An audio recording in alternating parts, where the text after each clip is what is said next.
প্রস্তুত ফাইনালের মঞ্চ।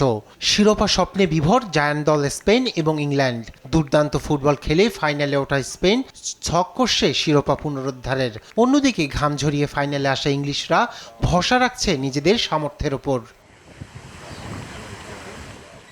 2012 সালে সবশেষ ইউরো জেতা স্পেন এবার ফাইনালে উঠে এসেছে যোগ্য দল হিসেবেই। তাদের এই অপ্রতিরোধ্য যাত্রার সবচেয়ে বড় কারিগর তরুণ ফরোয়ার্ড লামিনে ইয়ামাল।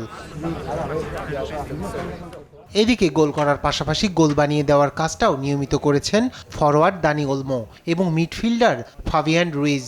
আসরে দুর্দান্ত খেলেছেন স্প্যানিশ ডিফেন্ডাররাও। এদিকে এক ম্যাচের নিষেধাজ্ঞা কাটিয়ে ফাইনালে খেলবেন ডিফেন্ডার দানি কারবাহাল। অন্যদিকে অনেকটা ধুঁকতে ধুঁকতে ফাইনালে এসেছে ইংল্যান্ড। সময়ের অন্যতম সেরা খেলোয়াড়দের নিয়েই আসরে খেলতে এসেছে ইংলিশরা। গেল মৌসুমের ক্লাব ফুটবল মাতিয়েছেন সাকা, কেইন, ফোডেন, বেলিংহামরা। সেই ধারা ফাইনালেও ধরে রাখতে চাইবেন তারা। 1966 সালের পর কোনো ট্রফি জিততে পারেনি ইংল্যান্ড, তাই এবার আর কোনো ভুল না করে ইউরো চ্যাম্পিয়নদের লিস্টে নিজেদের নাম তুলতে মরিয়া গ্যারেথ সাউথগেট শিষ্যরা। রায়হান কবির শুভ্র, স্পোর্টস ডেস্ক, দেশ টিভি।